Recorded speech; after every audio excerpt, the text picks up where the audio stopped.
Hello, everybody. Welcome back to another episode of Cafetalk. I am your host, Victor, joining here with my beautiful co-host, Jolyn. How are you today, Jolyn? I'm doing all right, Victor. That's great to hear. Hopefully, everyone out there is doing just fine. You know, it's tough times right now with the Backstreet Boys reunion tour still going on and about, and we never know when it's gonna end. But hopefully, they run out of songs and stop doing encores. But eventually, things will get better. I Hopefully, don't know, everything's gonna be man. beautiful. People just they're not tired of hearing "I Want It That Way." They're not. I clearly see them going out there and buying more tickets. So it's scary sometimes. It's just crazy. So just a heads up, everybody. For this episode, we are gonna talk about some pretty serious topics. It's serious in the sense of like, it's not the happiest podcast. Maybe we could throw in a few yucks here and there, but just a heads up. It's. Hopefully, you guys can relate to these stories. Hopefully, it is going to be a little more serious, but hopefully you stick around. Yeah, I don't know if you want to just like jump into it or kind of ease into that topic, Victor. We got some good topics to talk about. Yeah, let's ease into it. That way, it's not just a depression bomb that we drop to listeners. Yeah. So I don't know how to start this, so I'm just gonna start. Go Victor, for it. I was on Reddit recently. Oh, okay. Yeah, of course.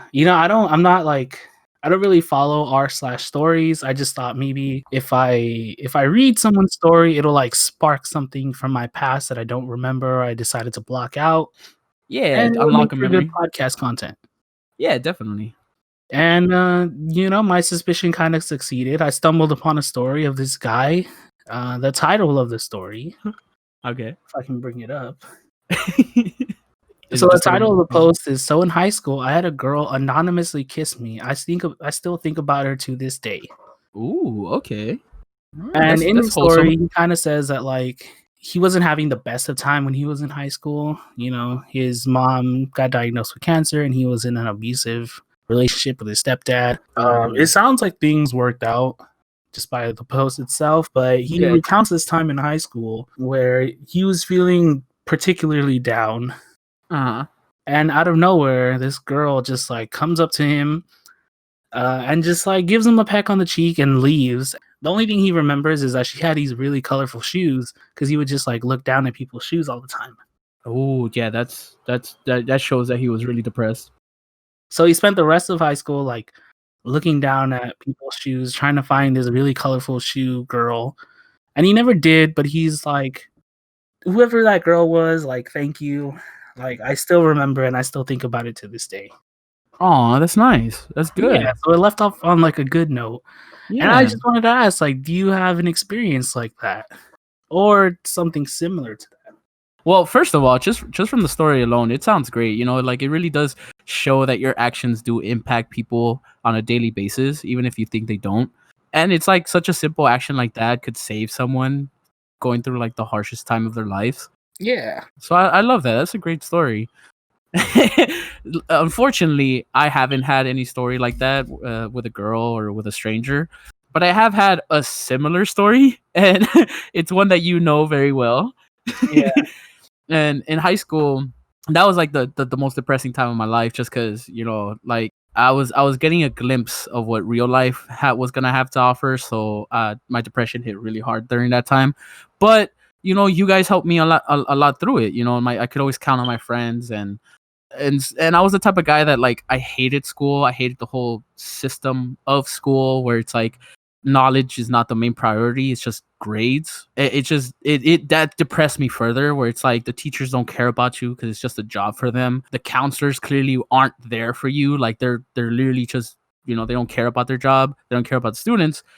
So on a daily basis, I would always go to school with the high hopes of seeing my friends, which were you guys, because you guys were the only ones that would make me feel like, it's worth continuing on a day by day basis. Like if I didn't have you guys, I probably would have just not been here.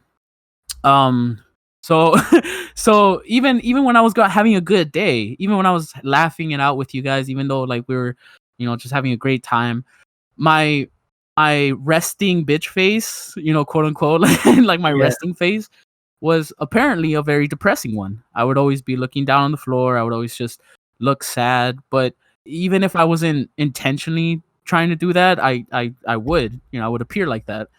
And we were walking through the cafeteria one day when the dean of the school, I guess he spotted me from like across the cafeteria, and he walked towards me, and then out of nowhere, without me even like noticing that he was near my area, he just like grabbed me and hugged me. And I was just like, who is this giant man? I was just like, what's going on right here? Like, am I about to be body slammed? Like, what the fuck is going on? And then I looked up, and it was the dean, and I was like, and I was cool with him. Like, I would talk to him, he was a really, really chill person, and I would have conversations with him before, just like in between periods. I would like run into him just to make sure he was like, oh, are you ditching? I'm like, nah, I'm just going to the bathroom. I'm doing this. And even if I wasn't, he would be understandable. He was like, all right, cool. Just make sure you get back to class. I'm like, thanks. So for him to do that, it caught me off guard. And I was like, oh, what's up, mister? Like, why are you hugging me? And he just looks down at me. He's like, I don't know, man. You look like you really needed a hug. Like, it's like, even from far away, I could tell you could use a hug. And even if you don't, hopefully it helps at least in a small way. I was like, cool, thanks. Like, I appreciate it. And then he let go, and then we went our separate ways. And even though it was such a weird moment, later in the day, I was like, maybe I did need a hug. And I didn't know that. Like, I was so lost in thought or lost into my own emotions that I didn't realize that I needed it.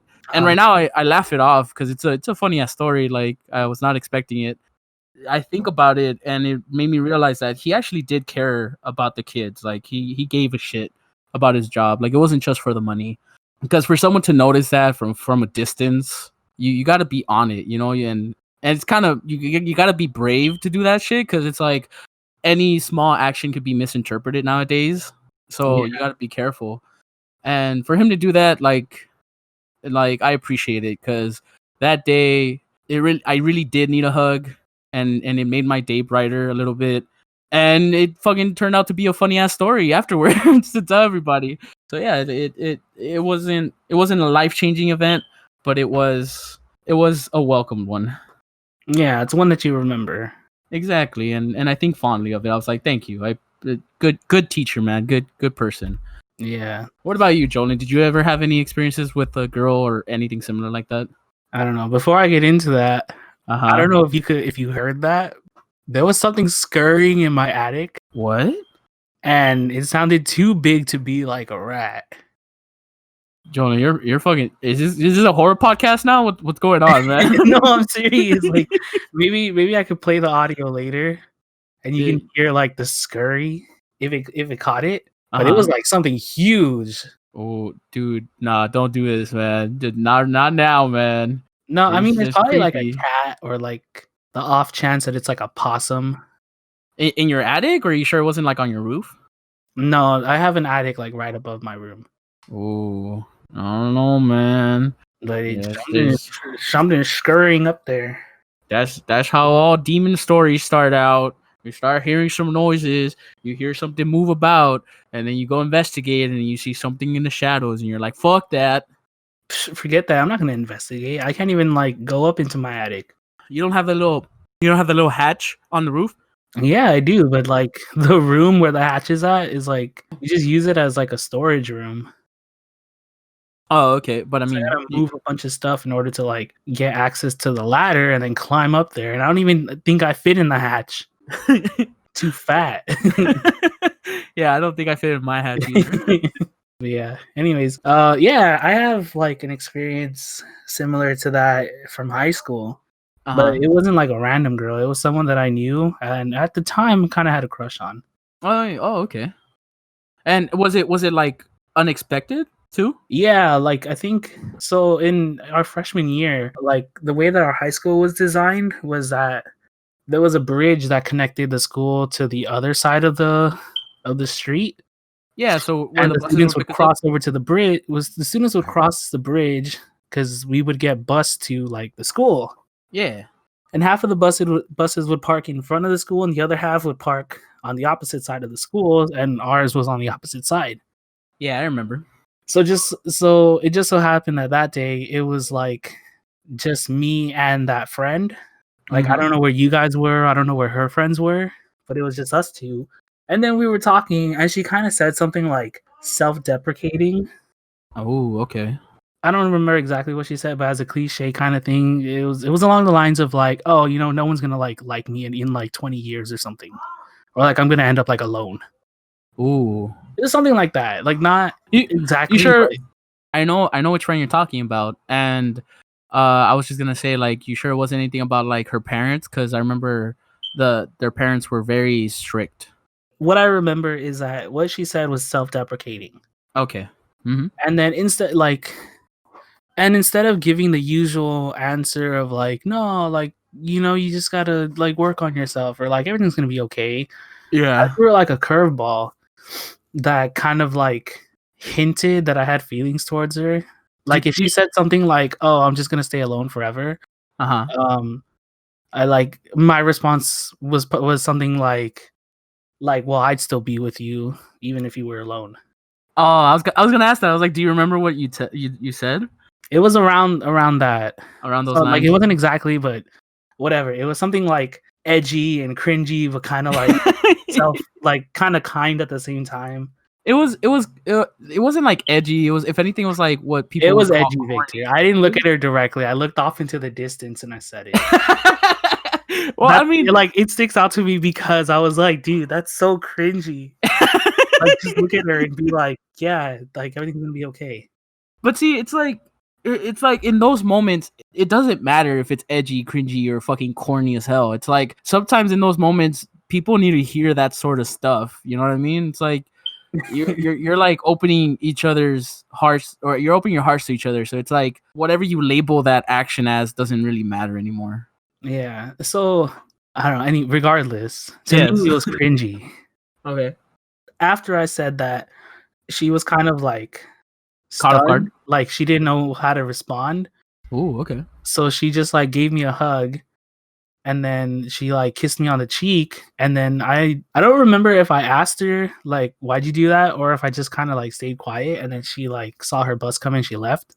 But like at the time, that was like the first time a girl has ever like been that kind to me, so I was just like, this is a pretty good memory. Aw, that's wholesome. And then we were friends for a good while, and then shit happens. Yeah. Then you know, the distancing happened. You know, it's just like friends drift apart is what I'm trying to say. It's the hormonies. it's high school. Yeah, it's high school. Yeah, but that is a wholesome memory, though. You know what I mean? Even if, very nice. Yeah, even if you think it's like what you said was cringy, in the end, it overall it created a wholesome memory. See, it's like cringy in my mind because I like blow it up 1,000%. Yeah, like it probably didn't seem that bad. Like I just said something like, "Oh, it's gonna be okay," but I didn't look at her. I just looked off into the distance. But in my mind, 1,000% is like I had a huge trench coat with the collar spiked up, cigar over the eye, smoking a cigarette, with the wind blowing in a heroic way. Yeah, slight rain. And she's almost in tears, but yet your words save her from that. I don't even know if she's in tears. I'm not looking at her. Yeah. And I have like a grizzled voice. I'm just like, don't worry, it's gonna be okay. Or it's like not even that. It's like you give her one of those vague answers where it's like, do any of us know if it's gonna be okay? You just gotta accept life for what it is. Oh man, but it's still like, nice. Take a drag of the cigarette. Life's a bitch, and then you die. That's why we all get high. And that's like what brings her to tears. It's just life's a bitch, and then you die. Oh man, fucking Jolene. Yeah. But anyways, and then like the other similar thing happened, but I don't really chalk it off. Like it's still a wholesome memory, but it was in college. We were dancing. She was drunk. I was kind of drunk. We were both a little tipsy. Yeah. Mm-hmm. And then nothing happened. We just stayed friends.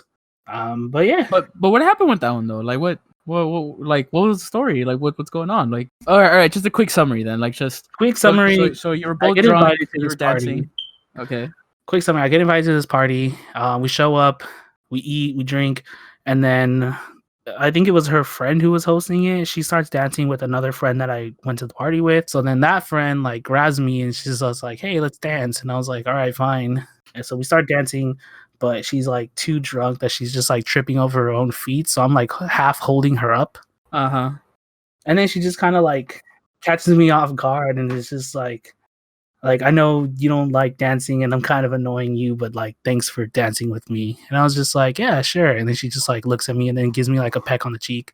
And then she like goes to her friend. And then my friend who was with me was like, dude, what was that about? And I was like, I don't know, she's drunk. Yeah. And then, yeah, that's pretty much it. Okay. All And right. then Yeah. we like that friend who asked me like what was that about, he hits me up later and he's like, hey dude, there's another party. And I was just like, fuck yeah, let's go. Shit, I'm there, man. Yeah, I'm already there, baby. But nothing happened with that friend anymore after No. that? Okay. Yeah, We see, stayed friends, and then once I left college, we kind of stopped talking. I see. Okay. I mean, fucking look at Mr. Gentleman Jolin over here, bro. You gotta Yeah, respect the ladies. white knighted myself.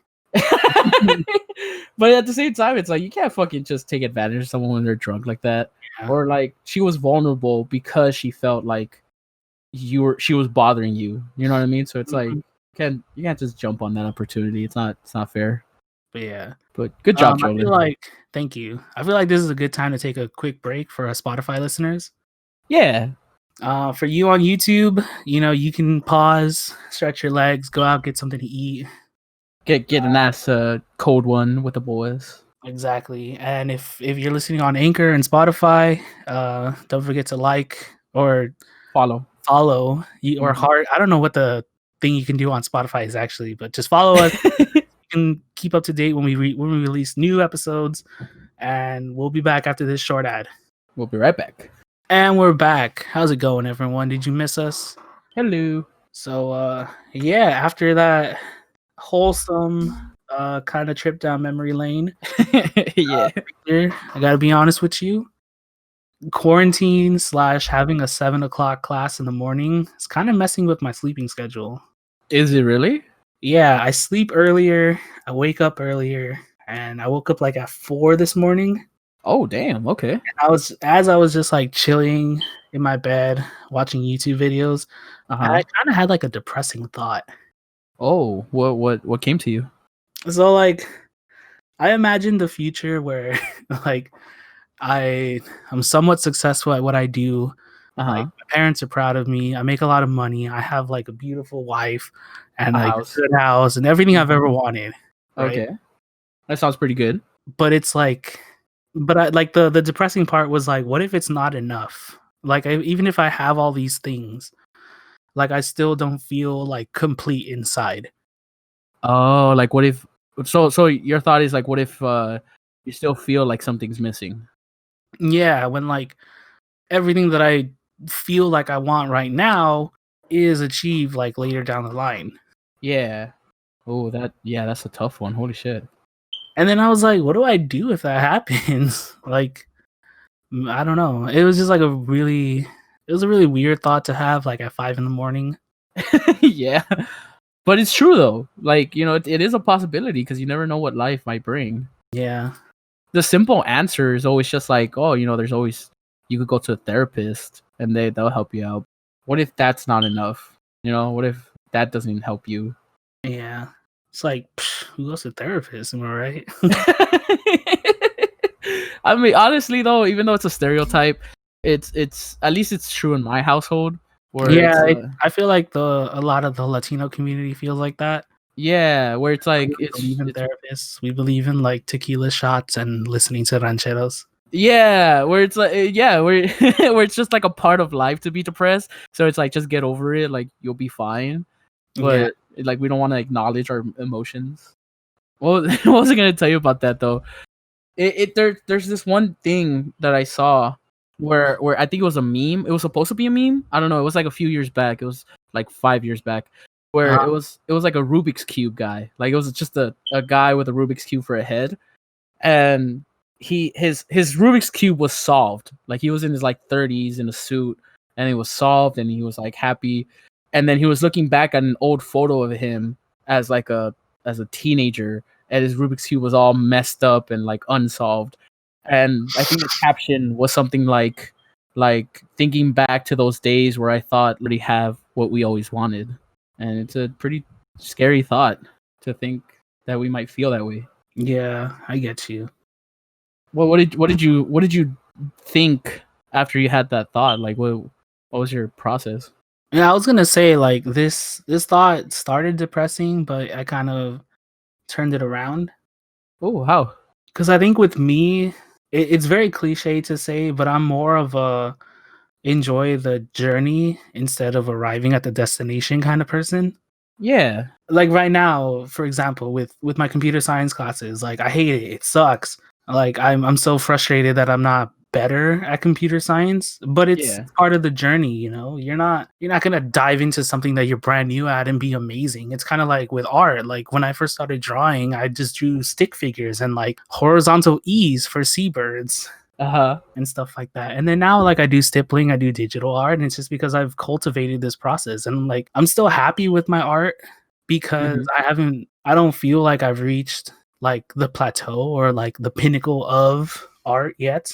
Like I'm still Yeah. on the journey to become a better artist, and that's why I enjoy it. Yeah, you're still learning new skills and perfecting it. When I thought about that, I was like, maybe I'm just somebody that like I need to focus more, or like I need to live in like the now. Yeah. Because looking at like something that's already done doesn't give me joy. It's like working on something, like putting your blood, sweat, and tears into it. That's what I find exciting and thrilling, and that's what I want to do. Yeah, that's good. So like to counteract that whole like what if once I reach everything or once I secure everything that I wanted in life and it's not enough, then I mean of course it's not going to be enough, but a way to counteract that would be like you have to I would have to find something that doesn't have a conclusion and still feels like I'm fulfilling a bigger purpose. And that does sound like I'm talking about Christianity and religion, but it's not that, trust me. I'm not a born again Christian. Like I would something that I thought of would be like to start my own business because literally I'd be grinding from the bottom up again. Oh, that's true. Yeah, that's a good way to think of it. Or something that I didn't take into account was like if I become a parent, that's literally like the next chapter of my life. That's true. You have to start cultivating and learning the skills of how to like raise a child and then try to be the best you can be at the time. It started off depressing, but I kind of like reassured myself that like, you know, the journey is still ongoing. Don't think about the end just yet. That's good. Yeah, because it like even then it's like something small, like to what other people could be meaningless. Like such a my example, you know, like there's those people that do model trains or model cars, anything, you know, anything that people would consider a hobby. It's like you have a career, you have a house, you have a wife, but it's like your hobby is what you pick up to learn those skills. You know what I mean? Like you start doing those models, you've never done it before, and you start getting into fucking crafting them and start creating new stuff, and you start learning these new skills, and you start feeling like, okay, yeah, like this is still I haven't finished. This isn't the finish line. It's still lots to learn here. That's good. That's a good way to finish it, man. That's a good way to think. It started off as a depressing like idea, but in reality it's just kind of like it's only depressing because that's not the person that I am. Yeah. Yeah, it felt like you're trying to view it in perspective of someone that's not truly true to yourself. Yeah. That's good. Yeah. No business. Yeah, it's like I've had that thought myself a lot, or at least throughout my entire life, which is not good because when other people describe me, they always tell me I'm very like down to earth or like in the moment sort of guy. Uh-huh. And I try my best to be, because that's like you said before, you know, that's always good to do, because it's always fun to live in the journey. You know, you never know what's gonna happen next. You might as well enjoy the journey. You might as well enjoy what you're doing right now, because you never know when it's gonna change or when it's gonna end. But whenever I do start thinking about the future, it's very weird, and just heads up, it's very depressing. Okay. It always ends in death, and it's not like old people, like I'm fucking 80 something and I'm like on my deathbed with like family surrounding me. Like it's nothing like that. It's always like I'm comfortable with my own mortality. Like I've already accepted the fact that I'm gonna die one day, and I'm super like I'm okay with that. It doesn't bother me anymore like it used to when I was like a little kid. But now it's gotten to the point where I'm kind of relying on it in a sense, where it's like I'm trying to live the best life I can, try to be the best person I can be on a day-to-day basis, because I'm kind of counting on the fact that I'm gonna die one day. And Well, I mean, I know you said it's not like, oh, like when you talk about I'm gonna die one day, it's not like when you're like 90 on your deathbed. yeah, That's not something you have to count on. Like that's what makes us human. We're all gonna die one day. yeah, exactly. But it's like, see, the weird thing is, it's very strange. Like I've already, like I said, I've already, made peace with my own death, but thinking about my parents dying is one thing I possibly haven't accepted. It's like one of those things where I just keep pushing to the side, where it's like, well, I'll deal with it when it happens, and I probably shouldn't, because it's like it's probably gonna hit me way too hard if I keep doing it that way. I'm not planning after that. It's like as soon as it happens, I'm like, what the fuck do I do then? It's and it's kind of terrifying, because it's like I really have no plan for if the worst comes to pass. I'm trying to live my best life, because I have high hopes that the career I have right now turns out for the best, and we make a name for the shop, and at least it gets popular enough that I could get a full-time job and have an actual career with it. Yeah. But it's like there's also the possibility that it doesn't. What if it's always a part-time job and I never have enough money to even pay for living expenses? So then I would have to go into that like demeaning, soul-sucking job that I hate on a day-by-day basis, just to fucking live and survive. And I hate that thought. I absolutely hate living like that, because it's like you're not living. You're literally just surviving. And no matter how many hobbies you do, at the end of the day, after that like 10-hour shift, it's like you don't have the energy to do your hobbies or the things that make you happy anymore, because you're just like, this job sucks. I hate my employer, I hate my coworkers, I hate my life right now, and anything that could save me from feeling this way, it's just I don't have the time for it, because I'm just exhausted, and it's always just work and sleep, and that's it. And I hate that. I don't want to live that way. And honestly, I always think of like, if I do end up having to live that way, I'd rather just end it. Like that's it. Like, and it's a very bad way to think of it. It's like I'm quitting. Like I'm being a quitter in that instance, and I shouldn't be doing that.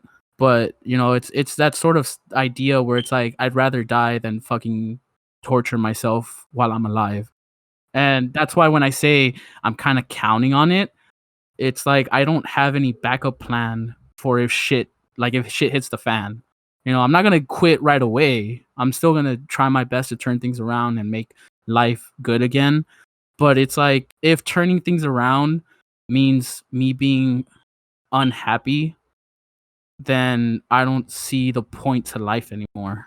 Because it's like I'm stripping away my own sanity and my own happiness just so that I could keep being on this earth that's not even like mine to possess. It's very weird. It's very strange. It's very depressing. I'm sorry. I apologize for that. It's one of those thoughts that you have to fight with on a day by day basis. And I guess my coping mechanism is to just constantly push it to the side and be like, I don't have to worry about that right now.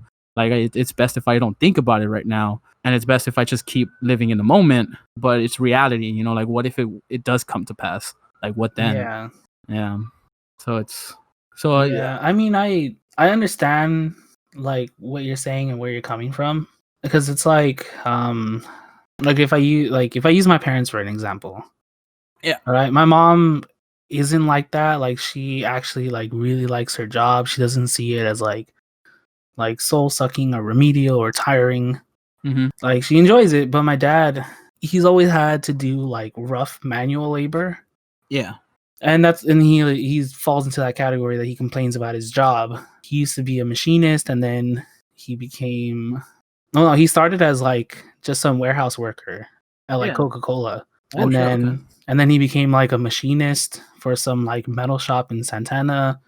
And then he became a security guard for a long time, and he actually enjoyed being a security guard, but he got laid off from that. Oh, damn. And then he became a nurse's assistant, and that's a job that he was just like, this job is like killing me. Oh, fuck. because you have patients who are like brain dead that weigh like 300 pounds and you have to clean them with like just you. Damn, for real? So it like really takes a toll on your body. Yeah, of course it will. But I feel like what drives him, to get out of bed and to do all that stuff is like he's a family guy. He's a family person. Yeah.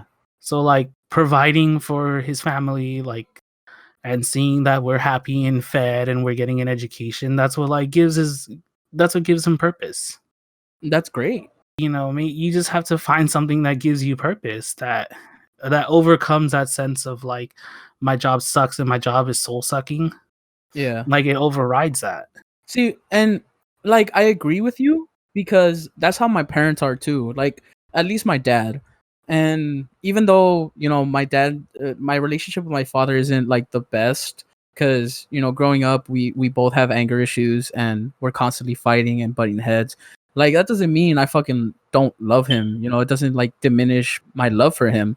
If anything, like I have such huge amounts of respect for my father because he came to a country that like he knew nothing about. He didn't know the language, didn't know the currency. And he tried to make a life that was better for us than what we had back then. And ever since he was 17, or even then, like even younger than that, like he had to leave middle school because his family had to pay bills, so he left education and started working at an early age. He's been working super hard, and he showed me that hard work is it's meaningful. It's like it's harder than someone who has like an office job that pays them like 10 times more than you. It's like you're still surviving. It's part of life and it's what you should do. Anyways, you were talking about your dad.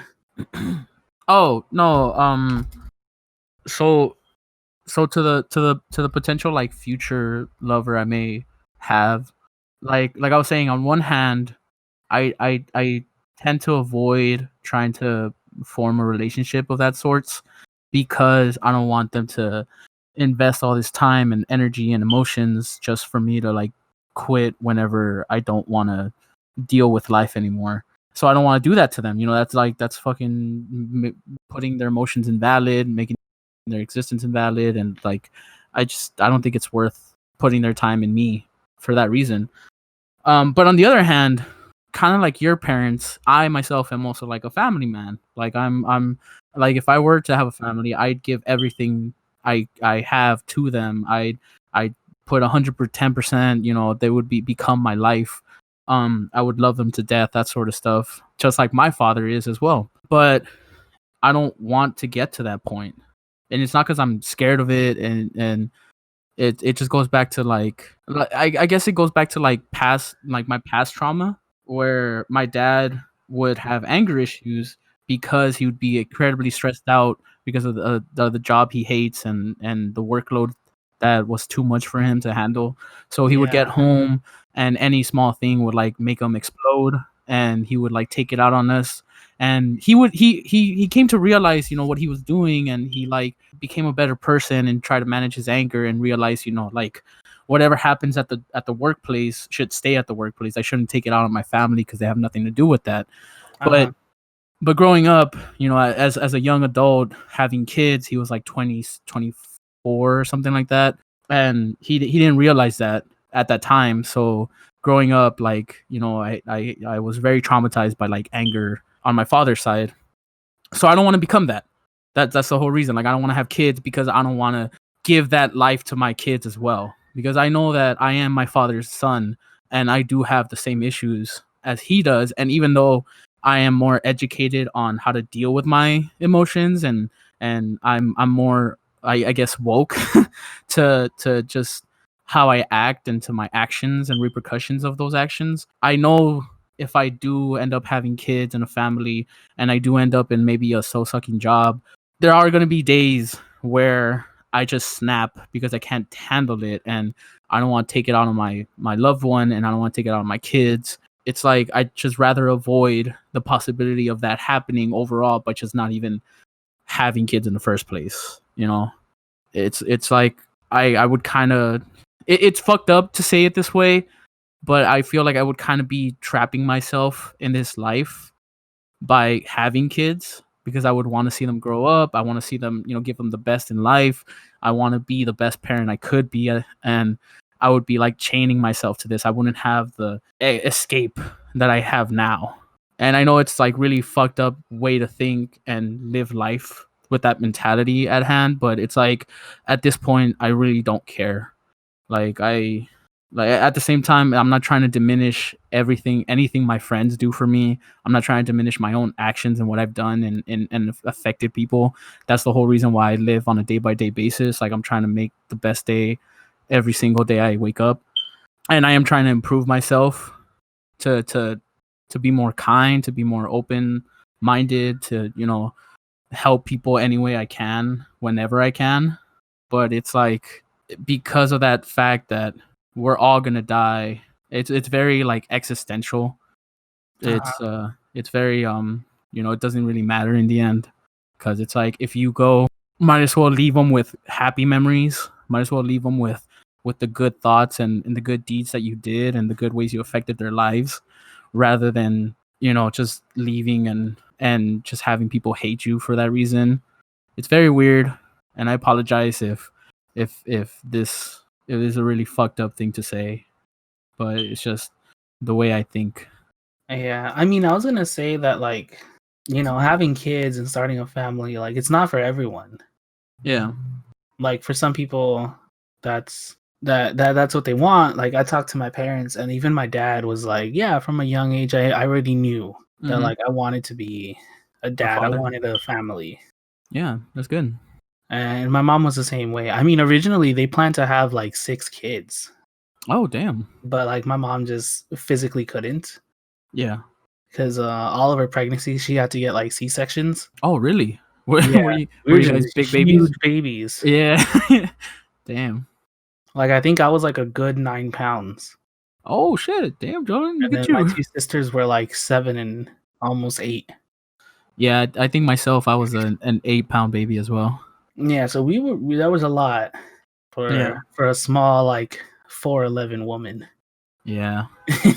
but yeah, like, having kids is not like, that's not an answer that, like, it's not like the have all be all of all answers, like, oh, you feel like your life is going anywhere, be a parent. Yeah, it's not gonna solve your problems. And then, like, kind of going back to, like, my whole thing is that I'm more about the grind and the preparation and the struggle. Mm-hmm. Like, that's where I find enjoyment in what I do. Yeah.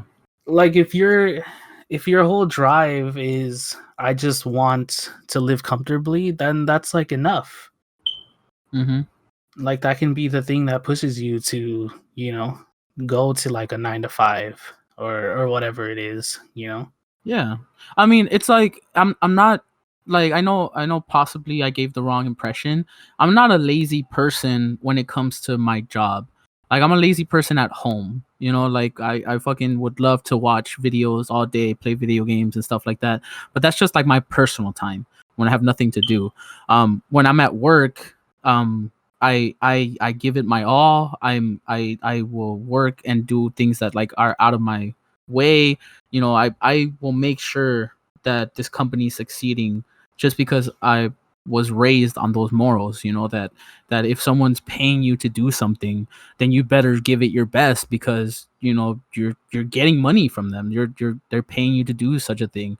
And on top of that, it's like, I fucking love my job. I love the career I have right now, and therefore I don't see it as work. I see it as like, how can I describe it? I see it as like, my pleasure. I see it as my pleasure to do such a thing. I'm Well, I happy. mean, yeah, like, it's like the saying, like, oh, it's not work if you're having fun. Exactly. Yeah. Yeah. Yeah, And because I and mean, you go to the shop and you like hang out. Like, all of us are friends, yeah, it's so it's like great. you're just hanging out with your friends, and it just Yeah. so happens that you make coffee on the side. Yeah, and even if I'm just working there by myself, it's like I get to interact with new customers and new people, get to see different perspectives on life as well, get to talk to them, and just hopefully make a coffee that brightens their day, even if it's just for like a minute or while they're drinking it. Like, that's more than enough for me to say that I absolutely love this job, and that's what the whole reason why I want to see it succeed. It's the long run. I don't know where I was going with this, but yeah, No, I love I my get job. you. Like, I mean, I said that because when I was kind of talking about like my dad, Yeah. I made it sound like, oh, like if you become a parent, like you'll find meaning in your life whenever you don't have meaning. Oh no, yeah, I didn't I see that made it way. sound like, but I wanted to preface it in saying like becoming a parent isn't for everybody, and I Yeah. understand that. And if that's your opinion, that's fine. I'm just saying in that case, in my dad's case, Mm-hmm. becoming a parent and starting a family was enough for him to like get out of bed and do a job that he doesn't like. No, yeah, and I didn't see it that way as like, having kids will make my life better. But it was for my parents as well, just because, back in then, just having kids and making sure, I guess your line continues. Nowadays, I see people all around me, a prime example being my sister, that they have so many kids when they're not even ready to provide for them or give them like a good life. And I'm not saying they're struggling. Like, at least I'm not saying my sister's struggling. I know there's everybody's situation is different, but at least for my sister, when she did get pregnant, it was not a good time. Her husband did not have a career. She did not have a job. She didn't even finish school. And I told her, I was like, you're not going to be able to provide for this kid. You're barely able to provide for yourself. And that's another factor I take into account whenever, the question of kids comes about. And it's like, even if I do have a life like you envision, where I have a career, where I have a house, where I have a wife, even then, having kids is just like, there's so many aspects to as to why I don't want to. I know it's true what they say, where it's like once you do have a kid, you fall in love with them, and everything else, like any doubt you had, just melts away. Yeah. And I'm happy for that, and I'm very glad that that's what happens, because it's like, those kids should be your life after that. Like, if you're taking the actions to create a kid, you better raise it and protect that life. You shouldn't be acting like you're still trying to be a teenager out here having fun when you have a kid at home. I see. Yeah. But any other stories, Jolin? Like, any final things that maybe we could lighten the mood up? I'm sorry for bringing everybody down. I did warn you in the beginning. Yeah, fair enough. You did warn us. Yeah. No, I don't know. Do you have any funny stories you might want to share? Do I have any funny stories? I don't know, man. Like I'm trying to blank. Feel like I've told my whole life on this podcast. Have I told that funny story of the one I just told you before we started the podcast about our friend? No, you haven't. I haven't told it on the podcast? No. Okay, well, to line things up, it's a bathroom story. It's a poo story. Exactly. Just gotta say, man. and back in middle school, I believe. No, yeah, middle school. When I was going over to my friend's house, we would be playing video games all the time. But it was like, I was in middle school, so my parents would always want me home before dark. And every time after school, I would just head over to his house. We would play video games, hang out for a bit, and then I would head home. This time today in this story, I really needed to go to the bathroom, and I realized I've been holding it in most of the day, so I need to go. And then his mom made us lunch, and she made us like menudo, and that kind of just like piled on top of it. I was like, nope, I gotta go. It's now or never. Like, if I hold it in any longer, I will shit myself. So I told him, I was like, hey man, do you mind if I use your bathroom? Like, I really gotta go. And he was very understanding. He was like, yeah, go for it, no problem. I go, I do my business, and in my family, oh man, today I'm having some technical issues with our recording bot. Yeah, big time. So hopefully Edward. Hopefully Jolin does his editing magic and makes it seem like we don't. But back to my story, I was just little did I know that his mom went into the bathroom after I blew that shit up. And she I remember from the corner of my eye seeing that she was going in, and I was like, "Ooh, like that's not enough time for the stink to go away." And all I heard was just like, "Oh man." Like I heard her in the bathroom just go like, "Oh man." So I was like, "Damn, it does stink." And she comes out and she starts looking for air freshener. But my friend doesn't know that that's what she's doing. But to my friend, she looks like she's frantically searching the house for something. And he gets up and he's like, "Hey mom, what are you doing? Like, do you need help with anything?" And she's like, "No, it's fine. Just go back to playing games with your friend."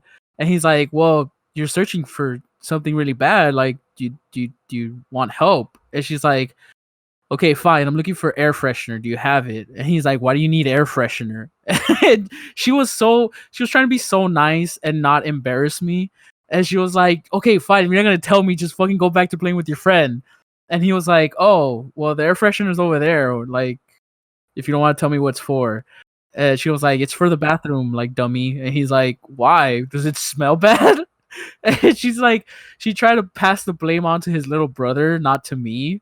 She was like, "Oh, your little brother went in and his stomach hurt, so it smells really bad." And my dumbass friend goes into the bathroom and smells it, and I hear him go, "God damn, bro, what did you eat?" and, and I was like, "It wasn't your brother." So like his mom was still trying to be nice. His mom was like, "Shut up, like it happens to everybody. Stop being so mean." And so he's like, my friend goes back to playing with me, and as he sits down, I look at him and I'm like, "Bro, it wasn't your brother." He was like, "What do you mean?" And I was like, "Remember I told you to wait like 10 minutes because it was a stink?" And he was like, "That was you?" I was like, "Yeah." I was like, I'm sorry for blowing up your toilet, man." It'd be that sometimes.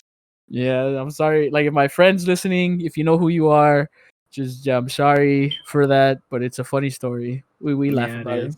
It's all good. Yeah. Did you ever have any experience with that at a friend's house, Jolin? I can honestly say I haven't. Yeah, you don't go. I'm very lucky. I eat a very high fiber diet, so my poops pass pretty well. Yeah. I mean, now that I'm more health conscious, it's improved. My shits don't stink as bad anymore.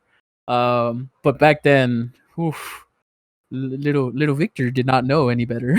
Little Victor. But yeah, I mean, I feel like we've talked long enough. Like, this is a full episode already. Yeah, definitely. So yeah, if you've gotten this far, thank you. We appreciate you. And let us know if you have any kind of stories like that, where either a girl kind of gave you a peck on the cheek for no reason, or vice versa, like some guy, I guess, surprised you like that. I don't know. If I don't know, like, okay, sorry, I know we're about to end it, but just really quickly, like, is there anything that would provoke you to just like kiss one of your girlfriends on the cheek? I mean, yes. Or like on the forehead, I guess that's a more guy thing to do. Like girlfriend, or just like a friend that's a girl. Yeah, okay. Yes, there are a lot of things that would make me want to do it, but I would never go through with it. You know okay, right. Like, because I don't think I would go through with it either. It has to be like a very like heartwarming, like freaking our hearts are like exposed. Yeah, kind of thing to make me want to like, just kiss him on the forehead or something and be like, it's gonna be okay. No, and even then, it's like I have to make sure she's comfortable with me doing such a thing. It can't just be like a random friend that she's just opening her heart to me. It has to be someone that's either like I know she likes me, or that I know that we're such close friends that doing such a thing won't send the wrong message. Yeah. Like even a few years back, I was dating this girl that was like opening her heart to me and like telling me how depressed she was and all this stuff. And in order to tell her like, hey, we're all going through some shit, it will get better, I didn't say anything. She was literally like tearing up while we were on a date. And all I did was just place my hand on top of hers on the table, and I gave her like a look that was like, hey, it's okay, like let it out. And she appreciated it. She actually like later on told me like, hey, no one has ever done that. Like, no one, you're the first person to have ever do such a thing that actually informed me, like, you know, made me feel like everything was gonna be okay, or at least made me feel like you understood my emotions. And I was just caught off guard because I was like, that, like, who the fuck you hanging out with, man? That kind of sucks. That I'm the only one. But yeah, that's all I've experienced so far, and that's all I would be willing to do. I wouldn't really kiss him. Yeah, comment down below. Like, yeah, definitely. Let us know if you have. What would you do, or like, have you ever been in that situation? Yeah, exactly. And then, yeah, I guess, like, let us know how you feel about my depressing 5 o'clock question. Yeah, have you agree with us? If you don't, what's your opinion? Yeah, what's your perspective on that? And I don't know, Victor, you got anything else to say? Oh no, just thank you. We love you guys. We're doing this for you guys. You know, just we love making podcasts, and we appreciate you guys sticking around for as long as you have. And hopefully we'll see you in the next one. Yeah. Don't forget to like and subscribe. It helps us out a lot. And yeah, bye everybody. Stay beautiful.